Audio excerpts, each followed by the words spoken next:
Oke ya, selamat pagi saudara. Selamat bertemu dalam Perumpamaan 9.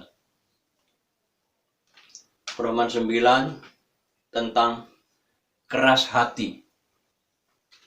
Ya saudara-saudara, keras hati itu sebenarnya adalah dalam pikiran atau dalam perbuatan. Dalam hatinya, ya itu sebenarnya dosa. Tapi itu dilakukan. Itu sama dengan keras hati, saudara. Dan dalam Alkitab itu menjelaskan keras hati. Keras hati waktunya cuma 1 hari. Tuhan kasih batasan 1 hari. Kalau kita akan buktikan dalam bunyi Alkitab, oke mari. Ibrani 3 ayatnya yang ke-15. Kita coba baca saudara. Ibrani 3:15.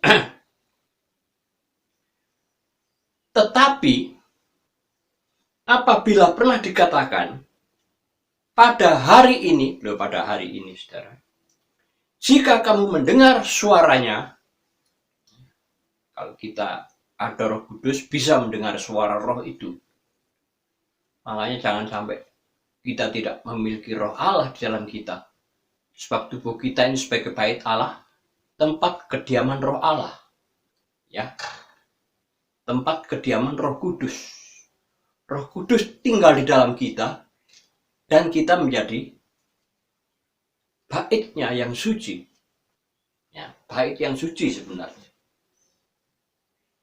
Tapi kalau Roh Tuhan itu tinggal di dalam kita, kalau Roh Kudus itu tinggal bersama dengan kita, ya, di sini, pada hari ini jika kamu mendengar suaranya, janganlah keraskan hatimu seperti dalam kegeraman, ya. Jadi kalau hari ini kita tidak segera mengubah pikiran kita atau hati kita, hari esok berarti sudah lebih keras lagi. Lebih keras lagi. Kalau dari hari ke hari tidak segera ambil keputusan. Ya, dikatakan, pada hari ini jika kamu mendengar suaranya, janganlah keraskan hatimu seperti dalam kegeraman. Ya, saudara. Hati manusia kalau belum bertobat, saudara, memang jadi orang lama, saudara. Jadi orang yang belum dilahirkan baru juga menjadi orang lama, tetap orang lama sekalipun orang Kristen. Tapi kalau tidak dilahirkan oleh Roh dan kebenaran, Roh Kudus maksudnya, Roh Suci, Roh Allah, ya, Roh Bapa, penolong pribadi manusia ini. Kalau mereka tidak dilahirkan kembali, tidak dilahirkan 1 kali lagi, ya, tidak dilahirkan balik kembali, sehingga kita menjadi orang baru, ya, menjadi Adam kedua. Kalau tadinya kita orang berdosa, ya saudara, diubahkan, ya, oleh sebab kita mulai percaya mencari Tuhan. Tetapi hari-hari itu kita diproses oleh Tuhan untuk apa, saudara? Menjadikan kita ini memiliki satu iman yang murni, ya, dimurnikan. Jadi kehidupan baru yang dimurnikan, kehidupan baru yang diperbarui sungguh, ya, tidak hidup cara lama. Sebab keinginan orang lama lain dengan keinginan orang baru. Keinginan orang baru itu ingin hatinya taat kepada Tuhan, ya. Cintai juga ibadah, ya. Menyintai Tuhan dengan sepenuh hati, ya. Setulus akal budi, ya. Ingin berjalan dengan Tuhan. Tapi di sini dikatakan pada hari itu, kalau kita tidak bertobat, bertobat atau disebut keras hati, ya. Keras hati ya sinonimnya ya sama saja saudara orang berdosa, ya. Keras hati itu, ya. Maka itulah sebabnya Tuhan mengharapkan kita berubah. Orang lama, orang yang keras hati ini diubahkan menjadi orang yang lembut hatinya, berubah. Yang tadinya suka tersinggung, wah, sekarang mulai rendah hati. Dulu ngomongnya sembarangan, mulai belajar dari firman Tuhan ngomongnya. Belajar menyampaikan kata-kata firman Tuhan. Menyampaikan kata-kata yang indah dan yang berharga di antara kita. Di antara semua orang. Orang dekat kita. Orang yang kita jumpai. Itu kita berkata-kata akan berbeda.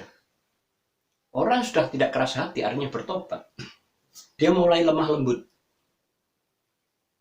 Dia mulai mengasihi Tuhan, mulai taat ibadat, mulai taat dengan kebenaran-kebenaran firman Allah. Inilah yang dimaksud dengan kelembutan, lawan daripada keras hati.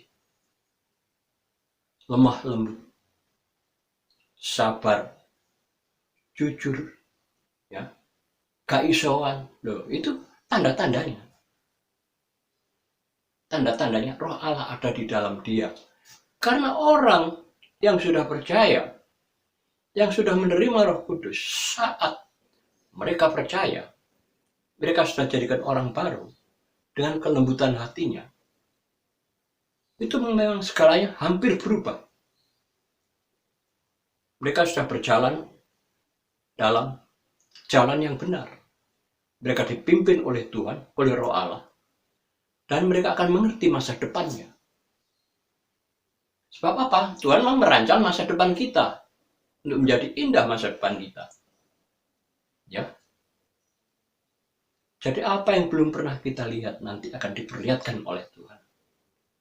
Apa yang belum pernah timbul dalam hati akan dinyatakan kelak oleh Tuhan. Apa yang belum pernah kita dengar sekarang nanti akan diperdengarkan di sana. Ini hal-hal yang ajaib. Hal-hal yang surgawi diperlihatkan. Orang yang sudah keras hati hari itu bertobat akan diperlihatkan oleh Tuhan, akan dibimbing, diajar terus oleh Tuhan untuk mengerti maksud hidup manusia itu. Apa sebabnya kita hidup? Tuhan punya rencana dalam hidup kita. Kalau kita tadi katanya masa-masa kegeraman Allah karena kita belum bertobat. Memang masa kegeraman itu ada. Bahkan sekarang geram melihat keadaan dosa manusia di bumi. Mata Tuhan tembus segala macam keadaan. Ya, melihat segala keadaan. Apa yang terdapat sekarang ini? Kekerasan hati manusia. Mereka tidak mempedulikan agama, tidak mempedulikan janji Tuhan, tidak mempedulikan rohani, tidak mempedulikan hal-hal ibadahnya. Tidak mempedulikan hal kesucian dari Allah. Padahal kita dipanggil untuk disucikan. Ya, Rom 1 ayat 7, kita dipanggil untuk diasingkan menjadi orang-orang suci. Untuk orang yang dicetak menjadi orang baru. Kita mulai dibangun oleh iman karena kemurahan Tuhan. Ya. Tapi jangan lupa, jangan hanya ingat kemurahan Tuhan saja. Ya, Tuhan juga bisa keras. Jadi, kita jangan ingat kemurahannya saja, tapi juga harus ingat kekerasannya. Tuhan bisa keras dengan keadilannya, dengan penghukumannya. Ya, dengan ancaman, bukan ngancam saudara Tuhan itu. Dia hanya menawarkan keselamatan. Ya, menawarkan keselamatan kepada kita supaya kita bertobat. Jangan keras hati lagi. Ya. Ada suatu ayat yang kita suka, yaitu di dalam Rom 2 ayat 5. Ya. Rom 2 ayat 5. Kita baca sebentar. Sesuai dengan kekerasan hati yang tidak mau bertobat, engkau menimbun murka bagi dirimu. Untuk hari di mana murka dan hukuman Allah yang adil dinyatakan. Ya. Keadilan Tuhan itu akan dinyatakan kelak, saudara. Setelah kita mati, setelah kita lewat alam barzah. Nah, alam barzah itu adalah transitnya orang ke surga apa ke neraka. Jadi kalau kita ambil sekarang ini kesempatan untuk rendah hati, tidak sombong, ya, murah hati, bukan penjina, bukan pencuri, ya, bukan orang yang serakah, ya, macam-macam itu dianggap penyembahan berhala oleh Tuhan dan itu tidak diperkenan. Marilah kita berubah sekarang. Lembutkan hatimu.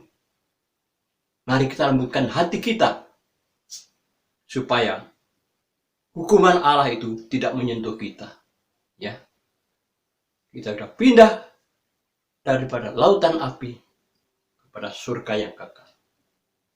Kalau kita nggak menggunakan kesempatan ini untuk meraih janji-janji Tuhan ini dengan kelemah lembutan, baik hati, kesabaran, ya, semua 9 buah roh itu akan bersama-sama dengan kita sebagai hasil daripada penaburan kita di bumi. Itulah sebabnya, saudara, mari kita semua merendahkan diri di hadapan Tuhan. Minta ampun. Tuhan mau mengampuni masa lalu kita. Tuhan bisa melenyapkan dosa-dosa kita masa lalu. Kalau kita hari ini mau melembutkan hati kita, menjauhkan kesombongan kita, kedendaman kita, kedengkian kita, dan semua jenis-jenis yang dimurkai. Mari kita lepaskan semua. Dan kita hidup baru bersama-sama dengan Kristus Yesus, Tuhan dan Juru Selamat umat manusia di bumi. Terima kasih, saudara. Kiranya Tuhan berkati kita semua. Dan Roh Kudus bersama-sama senantiasa. Sampai tidak hari berkesudahan itu. Amin.